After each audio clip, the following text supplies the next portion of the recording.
¿Alguna vez te has preguntado por qué seguimos manteniendo en la Biblia los libros del Antiguo Testamento si creemos en la novedad de Jesús? Hola, soy Yanire, esclava de la Eucaristía, y bienvenidos al curso de Liderazgo y Dinamización Misionera. Estás en la asignatura de Sagrada Escritura.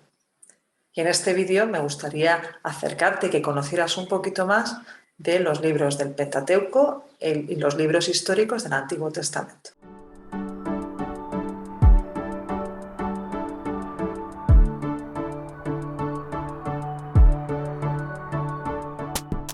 Bueno, lo primero que hay que saber es que las divisiones que hacemos a veces para organizarnos en nuestra cabeza en el Antiguo Testamento, los grandes grupos, pues a veces no siempre corresponden con la percepción que se tenía en ese momento de esos libros, incluso con la percepción que tienen los judíos de esos libros muchas veces. Entonces, en esta asignatura vais a tener dos vídeos en los cuales por ejemplo, hablaremos del Pentateuco y los libros históricos, y en el siguiente vídeo hablaremos de los libros proféticos y los sapienciales. Vamos a empezar por el comienzo. Los libros con los cuales comienza el Antiguo Testamento cristiano, pero también la Tanaj, los escritos sagrados de los judíos. Estamos hablando del Pentateuco, de los primeros 5 libros de la Biblia, lo que los judíos llamarán Torá, y que, como supongo que sabéis, estamos hablando del Génesis, Éxodo, Levítico, Números y Deuteronomio. 5 libros que son, en la lógica judía y en la espiritualidad judía, son palabras de Moisés escritos por Moisés. Es la Torá, la ley, la enseñanza. Es verdad que a nosotros ley nos suena como mucha legislación, como si estuviéramos hablando del código de derecho canónico o de la normativa o la constitución de un país. En la mentalidad bíblica no es así. Hablamos de ley como enseñanza, es decir, para la lógica judía, estos primeros 5 libros de la Biblia concentran en su seno la voluntad de Dios para el ser humano, para la humanidad, para el mundo, para lo creado, para todo. Es como una especie de condensado que luego habrá que ir concretando, y por eso hay más libros en la Biblia, pero por eso estos 5 libros son tan especialmente importantes para la mentalidad bíblica y para los judíos también a día de hoy. ¿Qué nos encontramos en estos 5 primeros libros? Lo primero que os he dicho es que tienen un carácter especialmente importante, configuran la Torá, la ley, la enseñanza, la voluntad de Dios para la humanidad. Pero claro, la voluntad de Dios para la humanidad que hay que descubrir y reconocer desde una serie de parámetros y de una manera de entender. En el libro del Génesis nos encontramos 2 partes bastante diferenciadas. La primera parte, hasta el capítulo 11 incluido, sería como imaginar y pensar cómo Dios sueña la realidad, qué es el ser humano, a qué está llamado a vivir, cuál debería ser su relación con los otros seres humanos, con Dios, con la creación. Eso que a veces seguramente conocemos, los relatos de la creación, la historia de Noé, las historias de los orígenes, no son cuentos para niños, no son narraciones simples para entender las cosas. Son narraciones, evidentemente, con ciertos aires míticos, es verdad, pero lo que pretenden expresar es cuál es el sueño de Dios. Lo expresan a su manera, cogiendo y reformulando y adaptando a su experiencia de Dios narraciones de otras culturas o narraciones que estaban en el ambiente. Cuando hablamos de los relatos de la creación, estamos hablando no de que crean físicamente las cosas, porque no les interesa.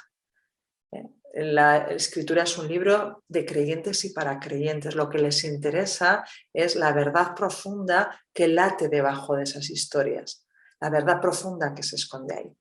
¿Y qué nos vamos a encontrar en esos primeros 11 capítulos del libro del Génesis? Pues ese sueño de Dios, cómo Dios sueña, tiene un proyecto de armonía, de amor, de relación de shalom, de paz, entre los seres humanos, los seres humanos y la creación, entre los seres humanos y Dios, y cómo ese sueño que aparece como representado en la armonía maravillosa del Edén poco a poco se va a ir rompiendo, se va a ir desquebrajando, porque el ser humano va a ir rompiendo las relaciones con la creación, con el otro, con Dios. Poco a poco es una gran historia de rupturas, desde la desobediencia de Génesis 3, la famosa historia del fruto prohibido, del no aceptar que somos criaturas y no somos el creador, desde ahí a la ruptura entre hermanos, Caín y Abel, la ruptura unos con otros, toda la historia de un Babel que quiere ser como Dios, el Sodoma, Gomorra, bueno, todas esas historias que lo que van haciendo es poner sobre la mesa que ese sueño de Dios, porque Dios nos crea libres, el ser humano lo va desquebrajando. Y a partir del capítulo 12 es cuando se presenta cuál es la estrategia de Dios, que es elegir un pueblo, establecer con él una alianza. La alianza no es el anillo que nos ponemos cuando tenemos un vínculo o nos casamos. La alianza es relación, es vínculo, es afecto, por eso Dios lo que hace es establecer con la humanidad un vínculo en la creación, pero cuando eso se va desquebrajando, lo que hace es elegir un pueblo pequeño para que sea mediación de ese sueño para toda la humanidad.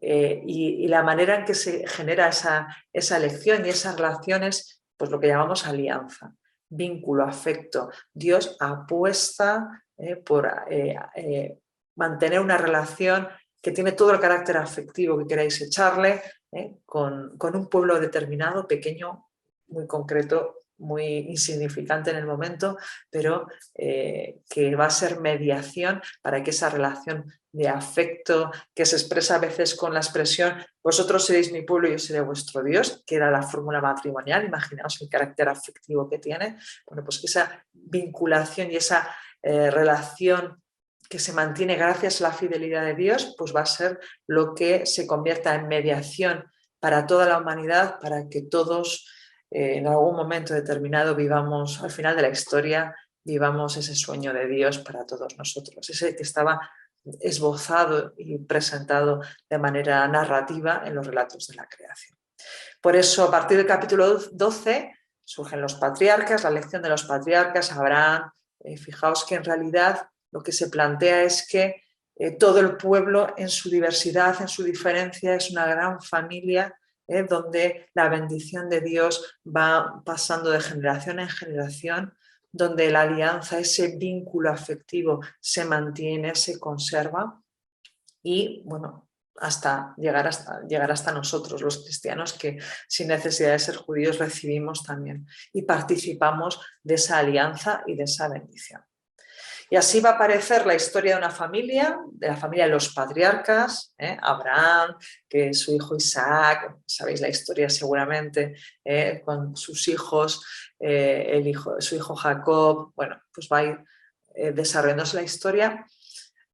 Y el Génesis termina con el ciclo de José, en el cual, bueno, pues por una hambruna y por una serie de cuestiones que aparecen en la narración, Israel acaba en Egipto. Y así comienza el libro del Éxodo. El libro del Éxodo comienza precisamente con un faraón que se ha olvidado de quién es José y de los beneficios que le había dado al pueblo egipcio José como un buen administrador. Y por eso tenemos esta historia de Moisés. La experiencia profunda creyente de Israel nace de saberse salvados, de saberse liberados, de saber que en una situación de opresión Dios apuesta y toma la iniciativa. Y por eso se celebra a día de hoy cada año la Pascua. Es el acontecimiento salvífico fundamental para Israel, para todo judío, para nosotros también, donde de alguna manera, aunque no se haya vivido tal y como está narrado, muy probablemente, la experiencia profunda es que Dios apuesta por el pueblo, Dios apuesta por aquellos que claman en su opresión, y ese grupo de personas, de esclavos, que no eran una unidad, no eran un pueblo, son acompañados a la libertad por Dios a través de la mediación de Moisés, y a partir de ese paso del Mar Rojo se empiezan a convertir en pueblo, en un pueblo unido y en un pueblo vinculado afectivamente, participando de esa alianza que os decía ya en los patriarcas con Dios. Y el resto de los libros del Pentateuco, fijaos que aproximadamente más de la mitad del Éxodo, Levítico, Números y Deuteronomio, todos esos libros se desarrollan en el desierto. Se desarrollan camino a la tierra prometida, se desarrollan en proceso, en camino. Como si se hubieran perdido, ¿no? Parece, o tardaron muchos años. No es interesante, no nos importa tanto, no es la intención del escrito bíblico narrar lo histórico, sino lo que expresa esa realidad y cómo sus vivencias y sus experiencias creyentes aparecen ahí reflejadas. Es un pueblo que peregrina en una situación y en un contexto arduo, porque nadie va al desierto si no tiene que ir. En ese contexto arduo, en ese contexto complejo, es donde Israel va a ir descubriendo el peso y la dificultad de la libertad, de lo que implica ser libre, y también va descubriendo y reconociendo quiénes son ellos en realidad, qué es lo que nos sucede a nosotros, que en situaciones complejas nos damos cuenta de quiénes somos en realidad, esa versión que sale de nosotros precisamente en lo difícil, y van reconociendo también quién es ese Dios que les ha liberado. Y es un Dios que establece con ellos, con todo el pueblo, de nuevo un vínculo, un nuevo gesto de alianza, de promesa, de apuesta, de amor de Dios para con el pueblo, y lo hace a través de la ley, de los mandamientos. Recuerdo, la ley no es solamente ni básicamente una cuestión de normas, es una expresión de afecto, es una respuesta agradecida a quienes han experimentado la salvación, la liberación por parte de Dios.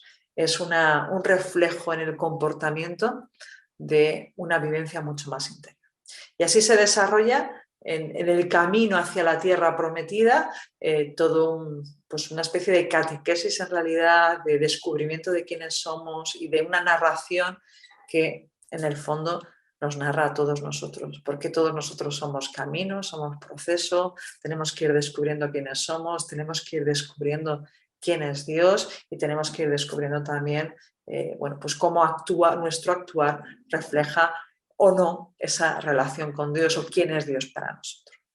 Eso es fundamentalmente, muy a grandes rasgos, lo que os puedo decir del Pentateuco, de esos libros tan esenciales tanto para cristianos como para judíos. Y luego tenemos un grueso, una serie de libros distintos, variados, que son los que llamamos libros históricos. El nombre ya nos confunde, porque nuestro concepto de historia es totalmente distinto. Nosotros en un libro de historia pretendemos que sea objetivo, que sea, que no nos muestre cuál es la manera de pensar o la ideología de aquel que lo cuenta, que intente ser de lo más aséptico posible, que sea prácticamente una crónica. Ese es nuestro concepto de historia, donde queremos, es asepsis, ¿no? Pero no es el concepto histórico de la antigüedad en general, no solamente de Israel, sino de la antigüedad. ¿Por qué? Porque lo que se cuenta no interesa tanto contar qué pasó exactamente, como cómo interpreto experiencialmente, existencialmente, creyentemente aquello que nos ha sucedido. Y seguramente en nuestra historia tenemos ejemplos en los cuales hemos vivido algo que no es nada llamativo, igual la gente ni se da cuenta, que para nosotros es tan importante que lo que hacemos es contarlo con la importancia que tiene para nosotros, no como sucedió objetivamente. Esto, más o menos, es lo que nos sucede con los libros históricos, que si pretendemos encontrar datos objetivos, información, la hay, pero no es la intención. Datos históricos los hay en esos libros, pero no es la pretensión fundamental, porque la pretensión fundamental es mostrar y expresar quién es el Dios que descubren a lo largo de su historia, cómo es ese rostro de Dios que van reconociendo entre los avatares de lo cotidiano, en las cosas más comunes como las monarquías, el cambio de gobierno, el cambio de una dinastía a otra. hasta tal punto que uno de los criterios fundamentales a la hora de valorar el papel político de un rey o de un monarca, o de un gobernante cualquiera, un juez, es si hace o no hace lo que Dios quiere.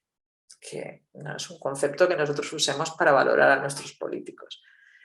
En ese grupo de libros históricos tenemos un conjunto un poco más grande, con una teología, unas gafas para interpretar la acción de Dios en la historia muy parecida, que se llama la historia deuteronomista, y que engloba a Josué, Jueces, Primera, Segunda Samuel, Primera, Segunda Reyes.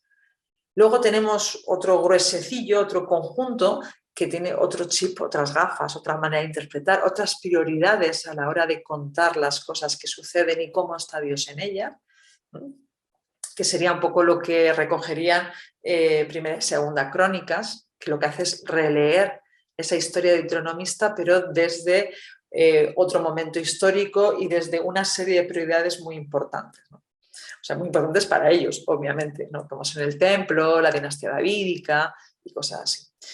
También nos encontramos ahí libros como el de Esdras y Nehemías, que son de otra época, después del retorno del exilio babilónico, donde, bueno, pues lo que se intenta narrar es qué va a suceder con esos que regresan, cómo empiezan a funcionar cuando regresan.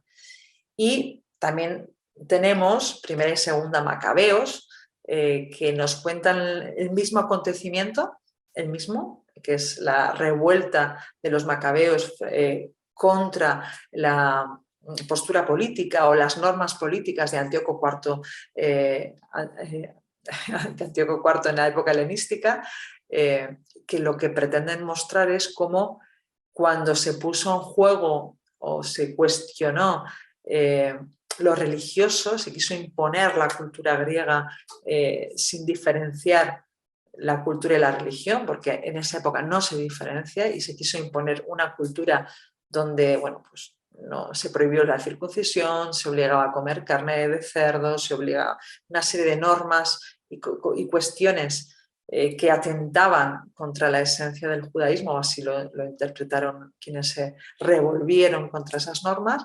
Bueno, pues se levantaron, hubo una especie de guerra civil, una guerra civil, que es la que se relata en los libros de Primera y Segunda Macabeos.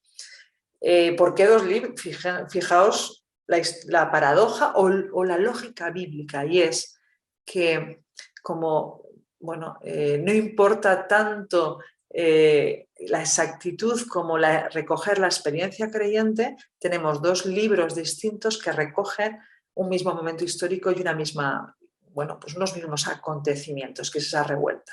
Pero uno y otro lo que hacen es presentarlo desde perspectivas distintas, desde categorías y formas de interpretar muy distintas. Y de esa manera, bueno, pues la escritura recoge tradiciones diversas de los mismos acontecimientos. Es también lo que ha sucedido en el relato del Génesis de la creación, porque hay dos relatos de la creación, Génesis 1 y Génesis 2.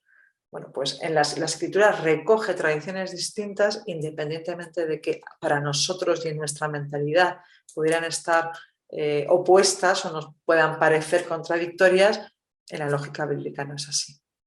Y de alguna manera lo que se expresa con esos libros históricos es que la bendición, la alianza, el vínculo, la apuesta de Dios por la humanidad a través de un pueblo determinado que es Israel, continúa a lo largo de la historia y en medio de las cosas tan cotidianas y tan propias de la vida normal de un pueblo, de una nación. Una nación que queda muy grande el término nación, pero así es. Y de esta manera nos reflejan cómo esa voluntad de Dios, ese sueño de Dios y esa promesa apuesta de Dios y ese vínculo afectivo entre Dios y el pueblo y Dios, pues se va concretando en el día a día. En el día a día. Y de esta manera, bueno, espero que hayáis podido tener una imagen un poquito global de lo que son los libros del Pentateuco y los libros históricos. Entre los libros históricos a veces aparecen algunos que no lo son tanto. Estad atentos porque, por ejemplo, el libro de Ruth suelen colocarse entre los libros históricos en las Biblias. ¿Por qué? Porque bueno, pues comienza diciendo que lo que va a contar fue en la época de los jueces. Estad atentos porque ese libro es más bien una narración didáctica, una historia, un cuento, una pretensión de enseñar, pero no es propiamente un libro histórico. Ya os decía que estas clasificaciones no dejan de ser un poquito para hacernos una idea, pero cuando hacemos cajones muy grandes siempre nos pasa lo mismo, que hay cosas que no sabemos muy bien dónde colocar. Y eso nos sucede, por ejemplo, con el libro de Ruth. Bueno, pues espero que hayáis podido tener una visión un poquito panorámica de estos grandes grupos del Antiguo Testamento y bueno, nos vemos en otro vídeo.